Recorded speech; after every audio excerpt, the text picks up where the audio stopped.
ലോക്സഭാ തെരഞ്ഞെടുപ്പിന് ശേഷം RSSന്റെ ചില മുന്നറിയിപ്പ് എന്ന രീതിയിൽ പല തരത്തിലുള്ള പ്രസ്താവനകൾ പുറത്തു വന്നിരുന്നു. അതിൽ പ്രധാനപ്പെട്ടത് ഉദ്ധവിനെ ഒറ്റതിരിഞ്ഞ് ആക്രമിക്കരുത് എന്നും ശിവസേനകളെ രണ്ടാക്കരുതെന്നും ആ ശിവസേനകളെ ഒന്നിച്ചു കൊണ്ടുപോകണമെന്നുമൊക്കെ ആയിരുന്നു അതിൻ്റെ ഒരു സാരാംശം. അതിൻ്റെ ഭാഗമായി തന്നെ ഫട്നാവിസിൻ്റെ ഒരു താൻ പ്രാമാണിത്വമാണ് മഹാരാഷ്ട്രയിൽ നടക്കുന്നത് എന്നൊരു പ്രസ്താവനയും RSSന്റെ ചില നേതാക്കളുടെ ഭാഗത്തുനിന്ന് വരികയും തുടർന്ന് ഫട്നാവിസിന് രാജിവെക്കേണ്ട ഒരു സാഹചര്യം വന്നു. പിന്നീട് നാഗപ്പൂർ ഹെഡ്ക്വാർട്ടേഴ്സിൽ ഫട്നാവിസ് എത്തുകയും രാജി പിൻവലിക്കണം, ഇപ്പോൾ ഈ ഇലക്ഷൻ അടുത്തിരിക്കുന്ന സമയത്ത് അത് തുടരുക തന്നെ വേണം എന്ന് പറഞ്ഞിരുന്നു.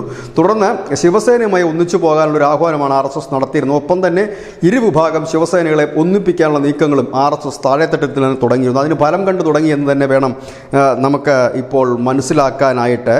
കഴിഞ്ഞ ദിവസം BJPയുടെ നേതാവ് ചന്ദ്രകാന്ത് പാട്ടീലെ പ്രതിപക്ഷ നേതാവായ ധൻവേയും മുൻ ശിവസേന മന്ത്രിയായ അനിൽ പരബ്ബയുടെയും ശിവസേന ഓഫീസിൽ ചെന്ന് കാണുകയും സംസാരിക്കുകയും ഒക്കെ ചെയ്തു. പത്രക്കാർ ഇതിനെക്കുറിച്ച് ചോദിച്ചപ്പോൾ ഈ ചന്ദ്രകാന്ത് പാട്ടീൽ പറഞ്ഞത് താൻ മധുരം നൽകാൻ വേണ്ടി വന്നതാണ് എന്നാണ് പറഞ്ഞത്. ഇതിനിടയിൽ കഴിഞ്ഞ ദിവസം ഈ ഫട്നാവിസും ഉദ്ധവ് താക്കറെയും ഇവർ തമ്മിൽ കണ്ടിട്ടും സംസാരിച്ചിട്ടും ചിരിച്ചിട്ടും നാളുകൾ ഏറെയായി.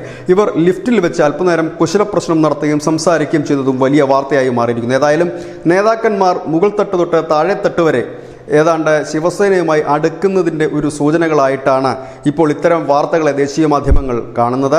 ഇവർ പറയുന്നത് അങ്ങനെയല്ല, വെറും സൗഹൃദമായ ഒരു സന്ദർശനം മാത്രമാണ് എന്നുള്ളതാണ്. ഏതായാലും ഈ നിയമസഭാ തെരഞ്ഞെടുപ്പ് അടുത്തു വരുന്ന വേളയിൽ പഴയ NDA, അതായത് ശിവസേന ഒറ്റക്കെട്ടായും BJPയും ഒപ്പം ചേർന്ന് മത്സരിക്കണമെന്ന് തന്നെയാണ് RSSന്റെ ആഗ്രഹം. അതുകൊണ്ട് തന്നെ അജിത് പവാറിനെ ചവിട്ടി പുറത്താക്കണമെന്ന് പറയാനും RSS മടിച്ചില്ല.